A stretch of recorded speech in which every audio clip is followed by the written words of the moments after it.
সাদ্দাতকে বড় মায়া করলো, নিজের সন্তান হিসেবে পালতেছে। গোত্রের সবগুলি মানুষ সবাই সাদ্দাতকে বড় মায়া করে আদর করে। অল্প দিনের ভিতরে অনেকের নজরে পড়ল এই বাচ্চা 10টা বাচ্চার মতো নয়, তার মধ্যে আলাদা কিছু গুণ, আলাদা কিছু বৈশিষ্ট্য। সে অনেক সাহসী, সে অনেক দুর্দান্ত, সে খুব সুন্দর, সুন্দর কথা, সুন্দর হাসি, সব কিছু মিলে জ্ঞানে বুদ্ধিতে সবার নজর কেড়ে নিল।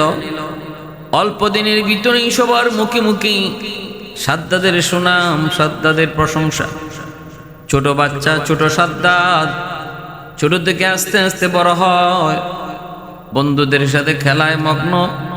হঠাৎ করে দেখতে পেল বিশাল এক বাঘিনী, সৈন্য বাহিনী ঘোড়ার পিঠে সাওয়ার হয়ে জঙ্গলের ভিতরে ঢুকতেছে। এত বড় বিশাল বাহিনী দেখা সাথী সঙ্গী বন্ধুরা সবাই অবাক, সবাই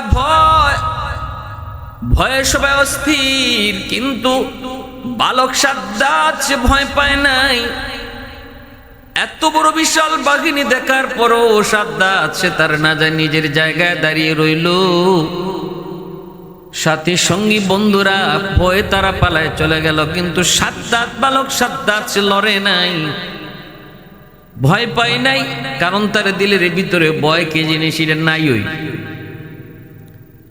হঠাৎ করে দেখা যায় একজন সৈন্য আওয়াজ দেয়া কয় পায়ে গেছি, পায়ে গেছি, যেটার জন্য আমরা আইছি পায়ে গেছি। কয় কি? কয় এই যে দেখো একটা কৌটা, মনে হয় এই কৌটার ভিতরে ওই সুরমা, যে সুরমাটা স্বপ্নে দেখেছি, এই সুরমা যদি আমাদের এই মন্ত্রীর চোখে লাগানো হয় তাহলে এই মন্ত্রীর চোখ ভালো হবে। এটা একটা গুপ্তধন, গুপ্ত একটা সম্পদ। এই সুরমাদানি হাতে নিয়ে যখন সুরমা মন্ত্রীর চোখে লাগাবে, সাথে সাথে মন্ত্রী কয় আগে একটু পরীক্ষা করে নে এই সুরমাটা কি আসলেই স্বপ্নে দেখা সুরমাদানি নাকি এটার মধ্যে কোনো বিষ হতে পারে, কেউ আমাদেরকে মারার জন্য রাখতে পারে। আগে টেস্ট করে নে। ও কেমনে টেস্ট করবো? ওই যে একটা বালক খাড়াই হয়েছে, ওর কত সাহস দেখো। সবাই চলে গেছে কিন্তু ও যায় না, ওরে ধরে আনো, আইনে ওর চোখে সুরমা লাগাও। যদি এটার মধ্যে বিষ থাকে তাহলে ওর চোখ জলে গলে সব শেষ হয়ে যাক, আমাদের আপত্তি নেই। আর যদি কিছু না হয় তাহলে আমরা এই সুরমাটা নিয়ে যাব। ধরে সাদ্দাতকে নিয়ে আসলো।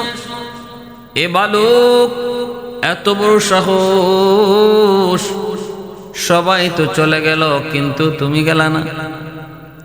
সাদ্দাত কয় ভয় পাওয়ার কি আছে? এটা আপনার কি বাঘ না ভাল্লুক যে আমি আপনাদেরকে ভয় পাবো? আমি ছোট মানুষ, আমি কিছু বুঝি না, আপনারা তো আমার আদরই করবেন, মায়া করবেন, কেন মারবেন? আর আমি কেনই যাব? সৈন্যরা বুঝে গেছে তো জেনতেন বালক না, তার সাহস যেমন কথাও তেমন সুন্দর। কয় ঠিক আছে বালক, দেখি দেখি কাছে আসো। কাছে আসতে একজনে এই সুরমাদানি হাতে নিয়ে তার চোখে সুরমা লাগাইয়া দিল চট করে। বালক সাদ্দাদের চোখে যেই মাত্র সুরমাদানি লাগায়, এ তো জানতেন কোন সুরমা নয়। এই সুরমা লাগানো মাত্রই বালক সাদ্দাদের চোখের সামনে গুপ্তধন, মাটির নিচের গুপ্তধন সব চোখের সামনে ভেসে উঠল। এটা এমন এক পাওয়ারফুল সুরমা, এই সুরমাদানি যে চোখে লাগায় সে অদেখা জিনিস সে দেখতে পায়, মানুষ যা দেখে না তাও তার নজরে পড়ে, চোখের মাটির নিচের জিনিসও দেখতে পায়। সাদ্দাত ছোট্ট বালক বুঝে গেল এ তো আমি পেয়ে গেছি। কিন্তু কেমন বুদ্ধি ছিল বালক সাদ্দাদের, যদি এই মুহূর্তে কয় হায় হায় আমি মাটির নিচের স্বর্ণ দেখি, মাটির নিচের রূপা দেখি, মাটির নিচের খনিজ সম্পদ দেখি, তাহলে তো ওরা এই সুরমাদানি আমাকে দিবে না, ওরা তো নিয়ে যাবে। তাহলে এরা তো মনে হয় আমার চোখে লাগায় টেস্ট করেছে, যদি কোনো ক্ষতিকর কিছু হয় তাহলে আমার চোখ যেন নষ্ট হয়, তাদের যেন কিছু না হয়। কিন্তু মূলত এটাই তো সেই সুরমাদানি যেটা খোঁজার জন্য তারা জঙ্গলে এসেছে। আমি এই কথা বলবো না, যদি বলি তাহলে এটা আমার হাতে আর থাকবে না। যেই মাত্র চোখে লাগায় সাদ্দাত ছোট বালক আওয়াজ দিয়া তখন বলতেছে হায় হায় হায় তোমরা আমার চোখে কি লাগাইছো, হায় হায় আমার চোখ যাইতেছে, হায় হায় আমার চোখ গলে গেল, হায় আমি বুঝি অন্ধ হয়ে গেলাম, আমি বাঁচি না, এত যন্ত্রণা এত ব্যথা। হাউমাউ করে কান্নাকাটি শুরু করে দিল বালক সাদ্দাদ। সাথে সাথে সৈন্যগুলি কয় তাড়াতাড়ি বাঘ, হায় হায় আমরা এই পোলার চোখ নষ্ট করে ফেলাইছি, তাড়াতাড়ি বাঘ, এটা ওই সুরমাদানি না। সাথে সাথে সবগুলি সৈন্য তারা পালায় চলে গেল। এই দিকে যাওয়ার পর শালক বালক সাদ্দাদ ওই সুরমাদানি নিয়া বাবার কাছে আইসা কয় বাবা যান পেয়ে গেছি। কয় কি? কয় সুরমাদানি। কয় বাবা ওই হলো ঘটনা, ওরা চাইছিল কি আর হয়েছে কি? বাবা এই সুরমা চোখে লাগাইলে পরে আমি সব দেখতে পাই। এবার গোত্র প্রধান অবাক, সেও তো খুশি, সবাই খুশি। গোত্র প্রধান বাবা ছেলেকে নিয়ে বলতেছে বাবা তাহলে চলো তোমার চোখে সুরমা লাগায় লাগায় আমরা হাঁটবো, তুমি শুধু কোথায় কি আছে কইবা, আর বাকিটা আমরা উদ্ধার করবো। অল্প দিনের ভিতরে এই সাদ্দাদের এই সুরমার উসিলায় অল্প দিনের ভিতরে এই গোত্রের মানুষগুলা তারা সবাই ধনী হয়ে গেল, সম্পদের অভাব নাই, সবার ঘরে ঘরে স্বর্ণ রূপা অলংকার। অল্প দিনের ভিতরে প্রাচুর্য দেখা দিল। কিছুদিন পর ওই গোত্র প্রধান সে মারা যায়। কে হবে তাদের সর্দার? তখন এক বাক্যে সবাই, বালক সাদ্দাদার তখন বালক নাই, সে তখন যুবক হয়ে গেছে। গোত্রের সবগুলি মানুষ এক বাক্যে সাদ্দাদকেই তারা আবার সর্দার বানায়। এই দিকে দেখা গেল তাদের ভরপুর সম্পদ, কোনো অভাব নাই, সবার মনে আনন্দ। সাদ্দাদ ক্ষমতা পাওয়ার পর সে তার এই গোত্রকে আরো সুন্দর করে সাজাইল, দুর্ধর্ষ একটা বাহিনী তৈরি করলো, সৈন্য বাহিনী। অস্ত্রের কোনো অভাব নেই, সর্বলাইনি হার লাইনি শক্তিশালী একটা মজবুত সেনাবাহিনী গঠন করলো। এই বাহিনী গঠন করে সাদ্দাদ বাদশার সাথে যুদ্ধ ঘোষণা করলো। এই বাদশার বাহিনী পরাজিত হলো, সাদ্দাদের বাহিনী জয়ী হলো। ফলে সাদ্দাদ ওই দেশের বাদশা হলো। এবার শুরু হলো বাদশা সাদ্দাদের কাহিনী। এখন থেকে আর বালক আর যুবক সাদ্দাদ নয়, ওই মাঝি ভাই আর জেলেদের গোত্রের সর্দার সাদ্দাদ নয়, এখন থেকে সাদ্দাদ হলো বাদশা। সেও শুধু বাদশা নয়, সে বাদশা হওয়ার পরও রাজ্যের মানুষের মধ্যে এরকম ভাবে আবার মানুষের মধ্যে সচ্ছলতা ফিরে আসলো। কারণ এত সেই সাদ্দাদ, যেই সাদ্দাদ সুরমা চোখে দিয়ে আসে, অদেখা সম্পদ নিয়ে আসে। জনগণ দিন দিন উন্নত হতে লাগলো, মন্ত্রী পরিষদ উন্নত হতে লাগলো, অভাব বলতে কিছু থাকলো না। যা চাইতেছে সাদ্দাদ তাই বানাইতেছে, যা করতে মন চায় তাই করতেছে। স্বর্ণের অভাব নাই, রূপার অভাব নাই, হীরা মণি মুক্তার কোনো অভাব নাই, দাস দাসের অভাব নাই, সর্বলাইনে শুধু সে যা চায় তাই হয়।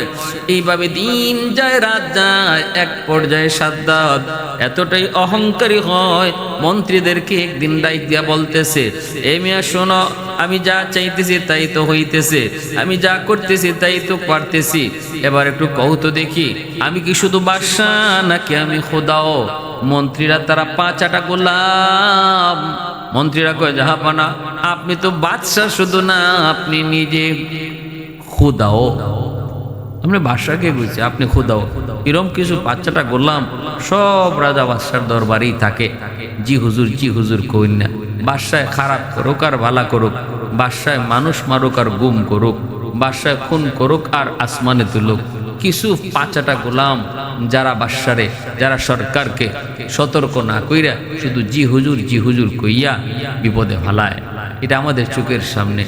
আর যদি এরকম কিছু মানুষ থাকতো যারা সময়ে আপদে বিপদে তারা ভালোটারে ভালো বুঝাইতো, মন্দরে মন্দ বুঝাইতো, তাহলে পরিণাম আর পরিণতি এরকম হতো না। রাতের আধারে ফালাইয়া যাওয়ান, খাওয়ানোর টাইম নেই, এই সুযোগ আর ইরম হইতো না। আমরা দেখেছি অতীতের ইতিহাস, যে সকল বাদশারা মুঘল সম্রাটের আমল দেখেন, আজ ভারতবর্ষ শাসন করেছে মুসলমানরা 700-800 বৎসর। সেখানে আমরা দেখেছি, ইতিহাস দেখেছি, বাদশারা উলামায়ে কেরামকে তারা সম্মান করেছে, উলামায়ে কেরামকে রাজদরবারে রাখছে, তাদের পরামর্শ নিয়ে চলছে। উলামায়ে কেরাম তারা সত্যকে সত্য বলছে, মিথ্যাকে মিথ্যা বলছে। উলামায়ে কেরাম তারা ভালোকে ভালো কইছে, মন্দকে মন্দ কইছে। উলামায়ে কেরাম কখনো সরকারকে শাসাইছে, কখনো সরকারের প্রশংসা করেছে, যেটা ভালো ভালোটার প্রশংসা করেছে, মন্দটা শাসাইছে। যে বাদশাহী, যে সরকারি উলামায়ে কেরামকে প্রাধান্য দিবে, উলামায়ে কেরামের পরামর্শ নিয়ে চলবে, ভালো মন্দ তাদের পরামর্শ নিবে, তাদেরকে আল্লাহ পাক বিপদ আপদ থেকে হেফাজত করবে। কারণ আলেম উলামার ব্রেইনে আল্লাহ কোনো দুনিয়ার জ্ঞান শুধু রাখেন নাই, আসমানি জ্ঞান উলামায়ে কেরামের জেহেনে আল্লাহ রাখছেন। দুনিয়ার এই উকিল ব্যারিস্টার এরা তো দুনিয়ার জ্ঞান লয়া চলে, কিন্তু উলামায়ে কেরামের ব্রেইনে আল্লাহ পাক দুনিয়ার জ্ঞান এবং আখিরাতের জ্ঞান, দুনিয়ার জ্ঞান এবং আসমানি জ্ঞান, এই দুইও জ্ঞান আল্লাহ আলেমদেরকে দিছেন। এজন্য তারা পরিষ্কার দেখতে পায় কোনটা খারাপ আর কোনটা ভালো। যারা আলেমদের পরামর্শ নেয় তারা বিপদ থেকে বাঁচে। আমার ভাইরা বন্ধুরা, বাদশাহ সাদ্দাত মন্ত্রী পরিষদ সভায় বলল, আপনি তো খোদা। এবার নিজের সে খোদা দাবি করবে। তখন পয়গম্বর হুদ আলাইহিস সালামের জমানা শুরু হয়েছে। হুদ আলাইহিস সালাম এই খবর পেয়ে তিনি বাদশার দরবারে হাজির হলেন। হুদ আলাইহিস সালাম তিনিও ছিলেন অনেক বড় একজন বীর বাহাদুর। তিনি যেমন ছিলেন নবী, তেমন ছিলেন অনেক বড় একজন বীর সেনাপতি। হুদ আলাইহিস সালামের শক্তিও ছিল অনেক। হুদ আলাইহিস সালামের সামনে এমন 200-300 পুরুষ সেনা সৈন্য ওনার সামনে একা দাঁড়াইতে পারতো না। হুদ আলাইহিস সালাম তার রাজ দরবারের যতগুলি সৈন্য দাঁড়ায় ছিল দুদিকে বাদশাহের দরবারে যাওয়ার আগে তিনি একাই সবগুলারে আঘাত কইরা কোনো অনুমতি ছাড়াই বাদশার দরবারে হাজির হলেন। এবার মন্ত্রী পরিষদ সবাই তো অবাক। একজন দরবেশ এভাবে এসে ঢুকে পড়ল, যে সৈন্যগুলা পাশে দাঁড়ায় ছিল সব মাটিতে পড়ে কাতরাইতেছে। ঘটনাকে এত শক্তি করতে কি? সবাই তো নীরব। বাদশাহ মন্ত্রীরা কয়, জাহাপনা, এত বড় স্পর্ধা একদম দরবেশের, আপনি অনুমতি দেন আমরা তারে শোয়াই দেই। বাদশাহ কয়, আমি যা দেখি তোমরা তা দেখো না। তোমরা মনে করতেছো সাধারণ একজন দরবেশ, কিন্তু আমি দেখতেছি তার ক্ষমতা, তার কি পরিমাণ, তার গায়ে কি পরিমাণ শক্তি, এটা আমি দেখতেছি। কারণ নবী পয়গম্বর ওলি আল্লাহগণ, আল্লাহর পেয়ারা বান্দাগণ, তাদের সাথে আল্লাহ পাকের অদৃশ্য কুদরতি হাত থাকে। আল্লাহ পাকের অদৃশ্য কুদরতি হাত থাকে। যদিও তাদেরকে দেখতে নরম মনে হয়, কিন্তু তাদের সাথে আছে এক শক্তিশালী হাত। সে হাতটা কার? আল্লাহ পাকের হাত। বাদশাহ কয়, সাবধান, সামনে আগাবি না। কি ব্যাপার একটু বলেন। নবী বলতেছেন, আমি শুনেছি আপনি নাকি নিজের খোদা দাবি করেন। সাবধান, এমনটা করবেন না, সাবধান, এমনটা করবেন না। মানুষ কোনদিন খোদা হতে পারে না। আমার খোদা, আপনার খোদা, কুল কায়নাত যিনি সৃষ্টি করেছেন তিনি একজন। আল্লাহ পাকের সামনে মোকাবেলায় যাবেন না। আমি আল্লাহর পয়গম্বর আপনাকে সতর্ক করতে এসেছি। মন্ত্রীরা, সৈন্যরা এরা কয়, জাহাপনা অনুমতি দেন। বাদশাহ কয়, থাম, লড়বি না। তোরা না চিনলো আমি তারে চিনতেছি, তোরা তার শক্তি না বুঝলো আমি তার শক্তি বুঝতেছি। এবার বাদশাহ কয়, ঠিক আছে, আপনি আল্লাহর পয়গম্বর, ভালো কথা, কিন্তু আমি যদি নিজের খোদা দাবি করি তাহলে অসুবিধা কি?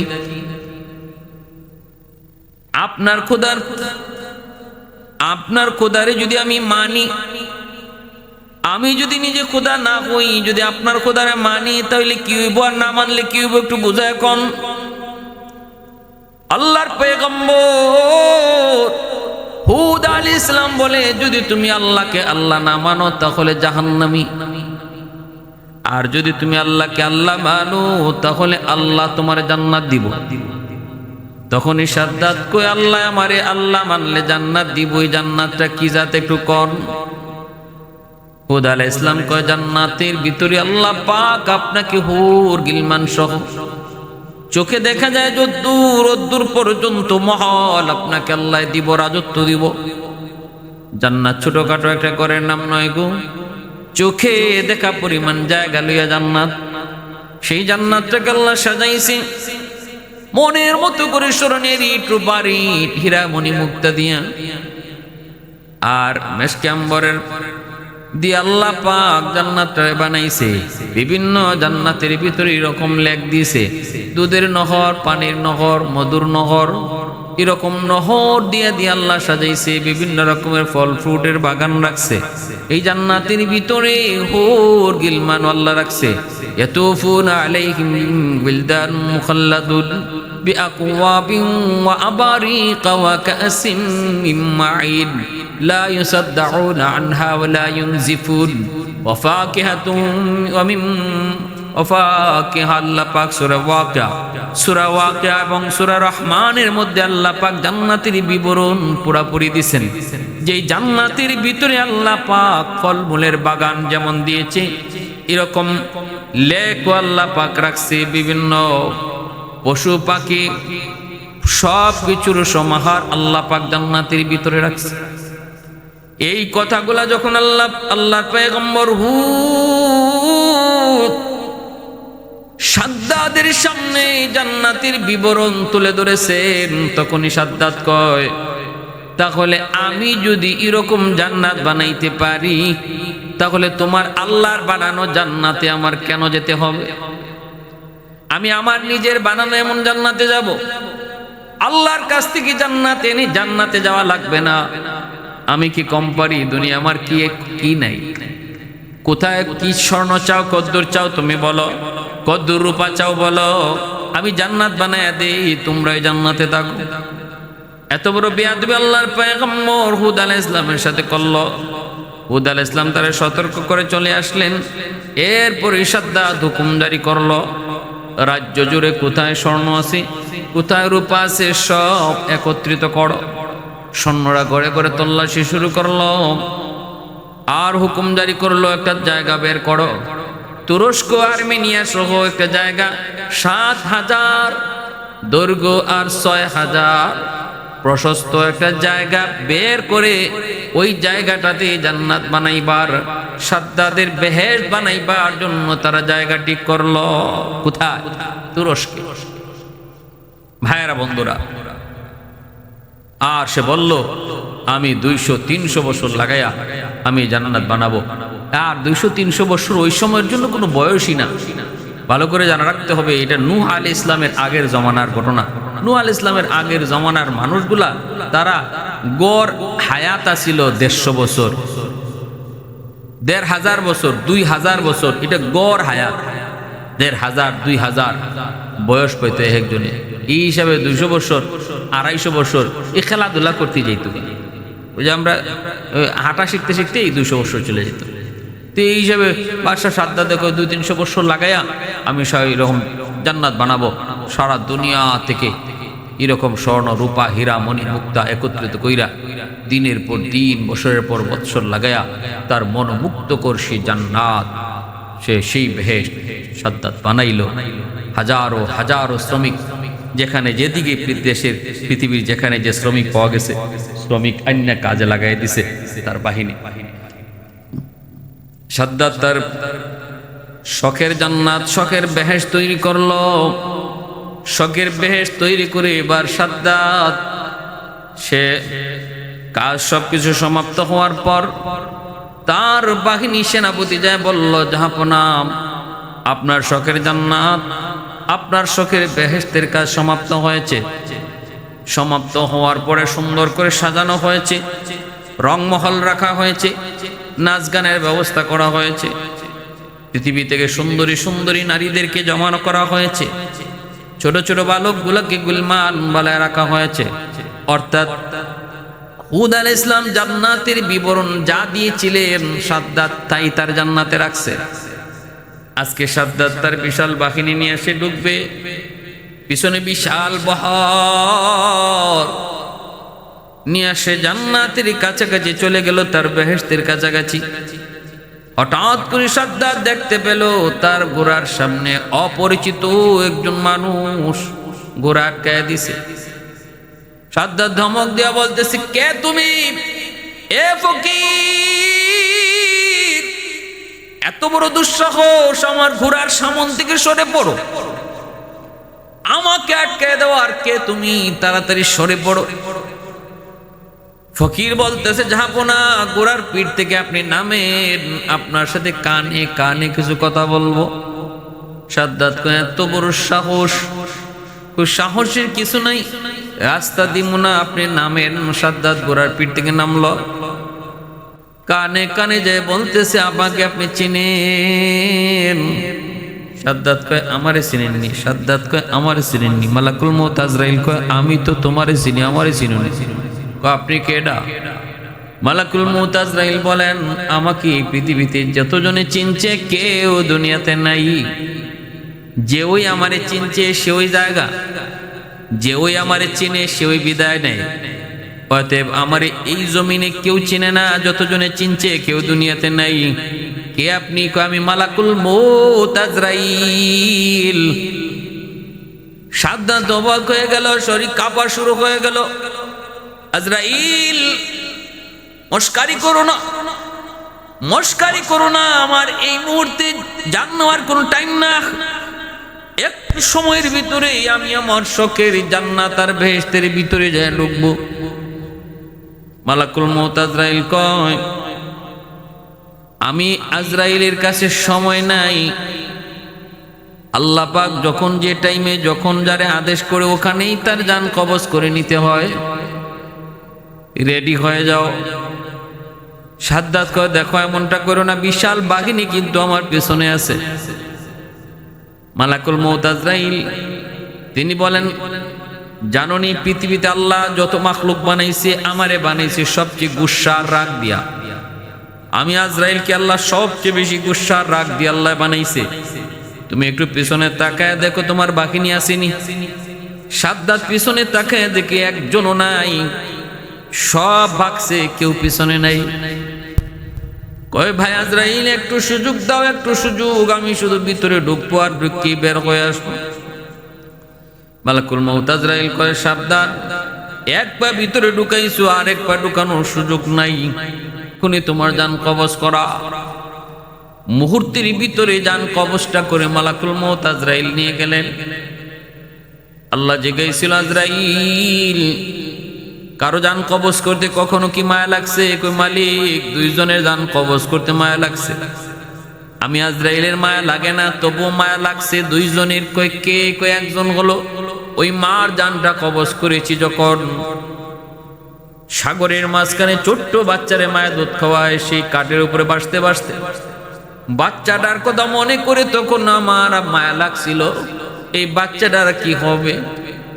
আর আজকে তোমার পাপিষ্ট, তোমার বড় পাপিষ্ট, তোমার বড় নাফরমান সাদ্দাতের জান কবজ করতে যায়, একটু মায়া লাগছে। আল্লাহ কয়, কেন? কয়, এতদিনের শখের জান্নাতটা একটু দেখবো, বেচারা এক পা ঢুকাইছে, তুমি দেখতে সুযোগ দিলা না, এজন্য মায়া লাগছে। আল্লাহ কয়, আজরাইল, ওই দিনের শিশু, যে শিশুর মায়া লাগছে, শিশুর কারণে তোমার মায়া লাগছিল মহিলার জান কবজ করতে, ওই শিশুই হলো আজকের এই সাদ্দাত। কুলিল্লাহুম্মা মালিকাল মুলকি তুতিল মুলকা মান তাশা ওয়া তানজিউল মুলকা মিম্মান তাশা ওয়া তুইজ্জু মান তাশা ওয়া তুযিল্লু মান তাশা বিয়াদিকাল খায়র ইন্নাকা আলা কুল্লি শাইইন কাদির। সকল ক্ষমতার মালিক কে? আল্লাহ। ইজ্জত দেওয়ার মালিক কে? আল্লাহ। ইজ্জত কেড়ে নেওয়ার মালিক কে? আল্লাহ। ক্ষমতায় বসায় কে? আল্লাহ। ক্ষমতা কেড়ে নেয় কি? কয় আল্লাহ। সব ক্ষমতার মালিক আল্লাহ। এজন্য অহংকার মানুষের পতন ডেকে আনে। পৃথিবীর কখনো কোথাও কোনো অহংকারী সফল হতে পারে নেই। আত্তাকাব্বুরু রিদাই, আল্লাহ বলেন অহংকার আমার পোশাক।